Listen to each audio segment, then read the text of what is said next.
not about promoting any particular state.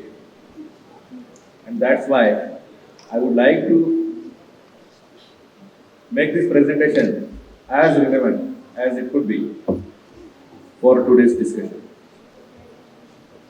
When we discuss tourism, we need to understand, and especially when a person from government side like myself is talking about tourism, we need to keep one thing in mind, that tourism is one sector that the government deals with.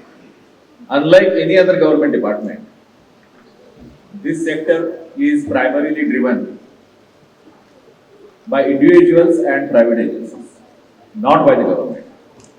Unlike, let us say, if there is a question of national security, if there is a question of welfare, if there is a question of poverty eradication, if there is a question of some certain developmental programs, then it is the government that takes the center stage. It's not so with tourism. Tourism is essentially driven by the travelers, business travelers, leisure travelers, and by the private organizations and agencies and companies. It may be travel companies, tour companies, it may be hotels, it may be amusement parks, it may be even hospitals. There is medical tourism. It may be educational institutions which drive traveling. So what is the role of the government? So in this regard, I would like to mention that there are three perspectives from which this tourism sector can be viewed. Number one is the traveler's perspective. What a traveler looks at, what a traveler needs. He needs good place to stay, he needs hassle-free travel, and throughout this he needs good services. This is service sector. And if budget options are available, definitely he will like to say, unlike elite travelers who do not mind spending high amounts if they get good services. From the business perspective, what is important is business viability, of course, and they also need a lot of government support. And from government perspective, what the government thinks or should think for the tourism sector is, number one, benefit to the state. What is the benefit to the state? It is the revenue that accrues to the state exchequer. Number two, employment for the people of the state. The government should take care of those things. And for that employment, skilling. The government should look into the skilling. And most importantly, to attract and incentivize the private sector to come to the state, to invest in the state, and to run successfully operations in the state. And most importantly, the last aspect is promotion. Promotion, branding of the state. You have seen the various logos. Logos is part of branding of the state. How could you brand your state? How could you promote the positive image of the state? So while we are discussing these things, what we do in Odisha from these lines, I would like to present.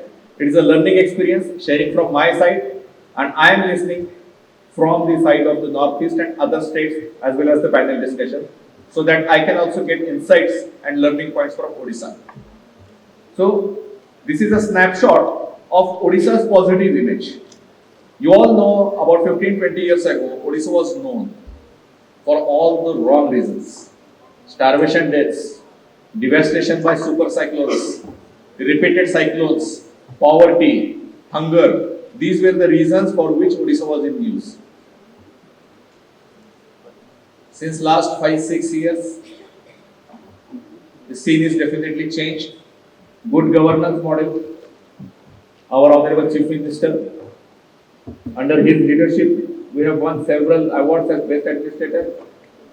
Odisha is one of the few states which has been able to reduce poverty substantially over last 1 decade. We are number 2 achiever in sustainable development goals in the country. We are the prime manufacturer of aluminum and steel in the country. And since last 4-5 years, we have been consistently among top 3 investor-friendly states. We are a large state. We are 9th largest, area-wise, 11th largest population-wise. We have 482 km long coastline We have 19 sanctuaries, 2 national parks, 1 tiger reserve. We have more than 34% of forest cover. We have 62 tribes, which we call indigenous people, in our state, comprising of almost 1/4 of the population. All these tribes have distinct culture, distinct languages. We all boast of tribal diversity in India, especially in Northeast India. But many people, they do not know the tribal diversity in Odisha. There is one undivided district of Koraput in Odisha. It is adjacent to Bastar district in Chhattisgarh, which boasts of 12 distinct tribes, which have 12 different dialects. Such a huge diversity in a small geographical area as one small district that Odisha boasts of. Odisha has everything to offer. You name it and it is there. Odisha is a land of temples. It was a laboratory of temples once upon a time. Bhubaneswar, the capital city of Odisha, it is called Mandiram Alara Shahara. There are more than 1000 temples. And the oldest temple having continuous worship in the world is in Bhubaneswar. That is called Parashareshwar Mandir. From 7th century onwards, the worship in that temple has never ceased in history. Lingaraj temple complex in Bhubaneswar has 108 temples in the premises. You name any deity, you will have a temple there. Even the temple of Yamaraj, it is also in Bhubaneswar. So these things, they are priceless heritage of our country. Apart from the monumental Sun temple in Konark, Sri Mandir of Lord Jagannath in Puri. So Bhubaneswar is home. And not only these 3 places, but the rest of the state also has many ancient temples and relics. Buddhism, the Buddhism as it is known to the world today, it originated from Odisha. Not many people know these things. That is why we call Odisha India's best kept secret.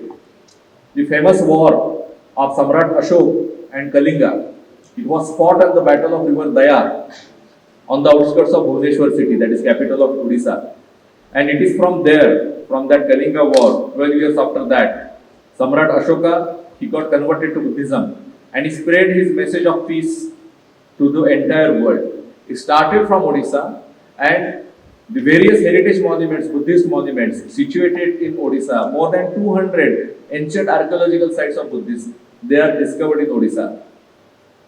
So there is a triangle, we call it Diamond Triangle, Ratnagiri, Udaygiri and Lalitgiri, which has hundreds of old stupas, 2-dimensional and 3-dimensional stupas.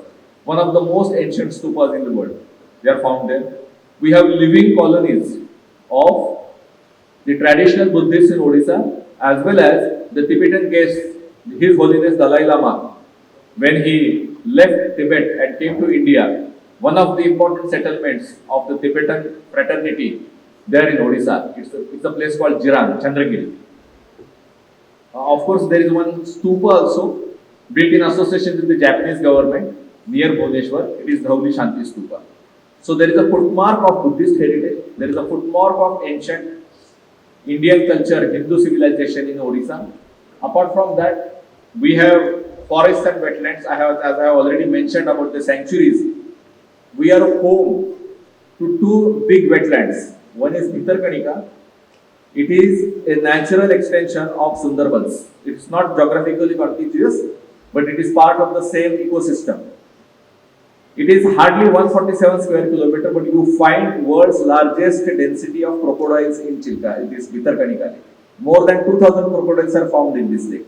World's largest brackish water crocodile, 24 feet long. It expired some 4 years ago. It was in Bhitarkanika. Even today, any tourist goes there, he can easily watch the crocodiles swimming along the boats. More than 350 bird species are found in Chilka alone. They are migratory birds, migrating from China, Siberia, Eurasia, even from African countries. They migrate to Bhitarkanika and Chilka. Chilka is Asia's largest inland lake. It is a brackish water lake. It is again a Ramsar site declared. We have major dam sites also, forests, and we have products. We have opened this forest to tourists. We have art and craft tourism. We have ethnic tourism. We have a series of festivals. The state also supports festivals, and the people spontaneously on their own, they organize a lot of festivals. Odisha is a state. They say in a calendar there are 12 months and there are 13 festivals in Odisha state. And if you believe me, there are far more than 13 festivals. Government taking cue from these things. We have selected 7 locations across the state and we have launched a luxury product. There is a reason why government decided to launch this product and invest in this. As I mentioned to you, any private investor, when he would venture into these kind of projects, it needs lot of capital investment and it may not be feasible for him. If you see the locations of this name, many of you may not be knowing the names of these locations, except maybe Konark and Hirakud. Other places you may not be aware of this. Maybe Daringmadi, maybe some people may be knowing. The very reason that we chose these 7 locations is to highlight the less explored but scenic locations. But only scenic location does not mean that these places are tourist destinations. Unless you give connectivity, unless you give good places to stay, unless you offer good product for the tourists to engage with, tourism is not complete. So we decided from the government side to introduce all these components to these scenic locations. The geography is available. What is necessary? Necessary is investing into these things, creating a product that will give employment to the local people and extraordinary experience, luxurious experience to the travelers coming to these places. So at Konark is famous for a sun temple. We decided to diversify Konark into a sea beach destination. So there are 3 beach destinations here: Konark, Bhitarkanika and Sonapur. These 3 are beach destinations. Satkoshia and Hirakud, these are riverside locations. Daringmadi and Kursil, these are hill locations. So 7 locations, 7 divert places, 3 types of scenic locations and a glamping experience. These Satkoshia, for example, Satkoshia is a river gorge, 22-kilometer long gorge. River Mahanadi cuts across the mountains and it flows straight in a straight line. It flows and it is situated at such a location that you stand at the location and you see the river straight clearing the 2 mountains. If you are offering a glamorous, luxurious product in such a location, then high value tourists will come. In previous panel discussion, I witnessed this discussion. High value tourism. One of the speakers was saying, why the Hollywood celebrities would go to Bhutan and not come to India? He mentioned Meghalaya, but I would take it as India. Why he will not come to India? He will go to, there are so many locations. Shillong and other places in northeast, they are scenic, very scenic. I do believe that northeast can definitely afford such kind of experience. Satkoshia, take for example. It is no less scenic than any location in the northeast or Bhutan or anywhere in the world, if you ask me. Extraordinarily scenic. Even people from Odisha who had not gone before this location, after eco retreat, they went there and they were stranded. They said, for so many years we are staying in Odisha, but we did not know such locations as Sonapur beach, Satkoshia, Bhitarkanika, they existed and such products are available there. So I believe this is the preliminary primary duty of the government to put its investment into this place. We spend huge money into this thing. We get very less revenue out of this thing. But we believe that this is necessary because this is promotion of the state. It instills confidence into the tourists that yes, if we go to these places, we will get a good place to stay, we will get good experience, it is worth spending. And it gives confidence to the investors. Yes, tourists are coming. Like in Konark, for example. After introduction of this product, we received 6 proposals of 5-star properties in Konark. For the last 70 years, there was not a single 5-star property. Now 6 project proposals have been approved in Konark alone. So this is about boosting confidence of investors. So these are some of the snapshots of the Konark. That one photo in the extreme corner is a photograph of Konark Eco Retreat. It is bang on the beach. And I dare say that it is the only glamping product in the entire country which is situated bang on the beach. From your luxurious tent itself, you can see the sea tides. It is an environmentally sustainable model, I dare say, because we have taken steps in that regard. Nearby, this Pipli and Raghurajpur, these are art villages. Raghurajpur has recently received the award from the Indian government for the best rural tourism village, along with one village in Meghalaya, the director was mentioning. And it showcases and promotes local culture, art. It gives employment to the local people. Apart from offering extraordinary experiences, it is a zero waste project because we are very conscious of the environmental norms. This project being government project, we have to be extra conscious because the National Green Tribunal is also very cautious about these kind of projects. And after the project is done, it is a seasonal project. It's a 3 months project, 90 days. After this project is done, the project is wound up and the sites are left as it was. Not a single plastic bottles are not allowed at all here. Not a single trace of any garbage. Let us say even cigarette butt. It is found in the sands or in those locations. In this 19th century, the forest department of our state government, it runs eco-tour camps. It has been opened. More than 50 eco-tour camps are available. There is a dedicated website also for this booking, and various experiences are offered in this. Now, what is the major role of the government? I believe the time is up, so I will wind up in very small time. What the government does, primary duty of the government is to facilitate and incentivize and attract investors. To that effect, we have Odisha Tourism Policy. Recently, the latest edition of Odisha Tourism Policy 2022 is launched. Earlier, there was a policy in 2016, before that 2013. And the kind of incentives I have listed there, 30% of capital investment subsidy is there. Apart from that, there are other incentives, fiscal incentives, and there are certain non-fiscal incentives also. Like we have a dedicated land bank of about 3,000 acres identified in prime tourist locations of the state. And that land is ready, available on the shelf to give to the projects. And there is a single window mechanism for approval of the projects. And that is how we have been able to add 1,200 rooms in 5-star category in last 3 years alone in Bhubaneswar. 4-5 years ago, there was only 1 or 2 5-star hotels in the city. Now there are 6 5-star hotels and 1,300 more 5-star hotel rooms are coming up in next 1.5 years in Bhubaneswar, Puri and Cuttack in these 3 districts. Now this is very important because simultaneously the government of Odisha is also incentivizing direct flight connectivity from Bhubaneswar to international destinations of Bangkok, Dubai and Singapore.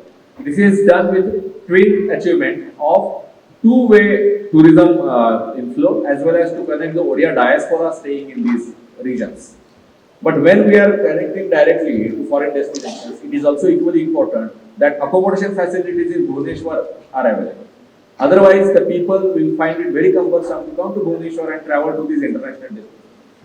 So these are various tourism products that we have named in our tourism policy. It is one of the progressive policies in the country. We do believe because we have studied the policies of various other states and made this policy.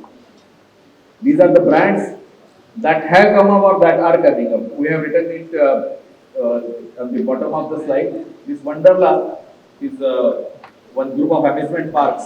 Their amusement park is going to be inaugurated in coming June.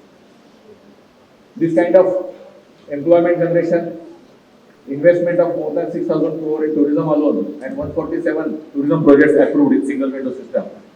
So this is the success of tourism policy. The next intervention that the government ought to do and is doing in Odisha is infrastructure development. Now this infrastructure development, as far as tourism department is concerned, we are focusing on development of infrastructure at tourist destinations. But the other infrastructure that is needed, that is airports. 7 airports have been added to Odisha in last 3 years. At even small places, they are covered under the UDAN scheme as well as the state government sponsored schemes. There is a road connectivity, just like the Golden Quadrilateral project and the National Highway projects. Odisha has its own Biju City program to connect the district headquarters with the same standards as National Highway. And these are some of the locations which are covered by integrated master plan development. And apart from that, we are also not neglecting small places which are frequented by budget tourists because that also needs to be taken care of by the government. So there are certain locations in Odisha famous for tourism among the domestic tourists which are taken up for development. We have developed various circuits for the guidance and facilitation of tourists, especially going by road. If they are traveling by road, in COVID times, we discovered that people would prefer to travel by road, and we launched the campaign of Odisha by road. So we have the Tubi circuit, as I have already mentioned, Silka circuit, ethnic circuit, wildlife circuit, golden triangle circuit. So these are some of the facilitation points. This is a beach line, and we boast India's first blue flag beach. That was in Odisha. It was in Puri, that blue flag is mentioned there. And on the same line, these yellow dots, we are developing at the same standard. And Puri beach has been able to maintain the status of blue flag for 3 consecutive years. It is very difficult to maintain the blue flag status. They have very high standards of maintenance. And those who do not know about blue flag is a certification. There is a FEE, there is an organization in Denmark. They certify these beaches. Only those beaches are certified as blue flag, which are offering good tourist amenities without compromising the environmental standards. So these twin objectives are satisfied by this Puri beach, and we are developing 5 more such beaches. These are some of the places of interest for pilgrims and tourists. You all know about the Puri Ratha Yatra. So this is a photo of the premises, and these colorful 3 rathas are there. So government has pumped in thousands of crores of rupees in an integrated heritage corridor development for this particular product. And we believe that this money doesn't go waste because it creates a conducive environment for the pilgrims to visit and the investors to come. Investors to invest in hotels, good tour companies, good travel, giving hassle-free experience to pilgrims and travelers coming to these areas. This is the photograph of famous Gaudi Stoop, and this is the same river on the bank of which Lord Ashoka, Samrat Ashoka, he fought a war in Kalinga, and these are the places of Buddhist heritage. Odisha is also a place of art. Sambalpuri textile you must have heard. So it is not, Sambalpuri is not alone. There are more than 40 textile types and saris available in Odisha. We have silver filigree home also. These are some of the famous dances. Odisha has one of the most famous 8 classical dances. Odissi dance form is from Odisha. Mahari dance form is there, Gotipua. And there are host of tribal and folk dance and art forms as any state in the country. Definitely has, Northeast definitely has. We have this road itineraries published on our website. Our website has grabbed national awards also. These are some of the famous tribal places. And I believe that this is one particular aspect that organically connects Northeast with Odisha. And I do believe that there is a lot of commonality and common threads and common opportunities between these 2 regions. And it will definitely offer good business opportunities for the hotels and tour operators in both. And we are working on this model. I was having discussion with Director Tourism and Honorable Minister Tourism of Meghalaya on these lines. So we will definitely like to work on these lines along with the fraternity of tour operators and hotels. Odisha is a home to cuisine. Good products. These are some of the products that we have already come up and coming up. So among these eco-retreat, luxury houseboat, cuisine promotion, water sport, these are already there. Camping is already there, beach sex is already there. Caravan is something that we are coming up. And sports tourism, we have recently hosted 2 hockey World Cups back to back. Asian Athletic Games we have hosted. And we are the only state which has sponsored the Indian national hockey team as well as organized 2 hockey World Cups. These are some of the infrastructure products. The about 2 projects, they have been completed recently. So I have these videos, but I will not take your time on those things. Kalsari Beach Promenade, these are some of the riverfront and seafront promenades. And as you can see, wayside amenities, there is another slide. So the entire state is covered with more than 43 wayside amenities, which are run professionally. These are the awards. I will not take time on this thing. Some of the awards. This is our website. Do visit our website. This is Odisha Tourism. If you type in Google, you will find. And also, I would request you to Google Odisha Eco Retreats. So that site is also linked to the Eco Retreat site. And I welcome all of you to come to Odisha. We are sending official invite to the Honorable Minister, also to the governments of all the 7 sisters to visit our Eco Retreat and have a meaningful dialogue with Odisha Tourism. I am very grateful for giving me an opportunity on this dais to share the stories of Odisha. Thank you very much.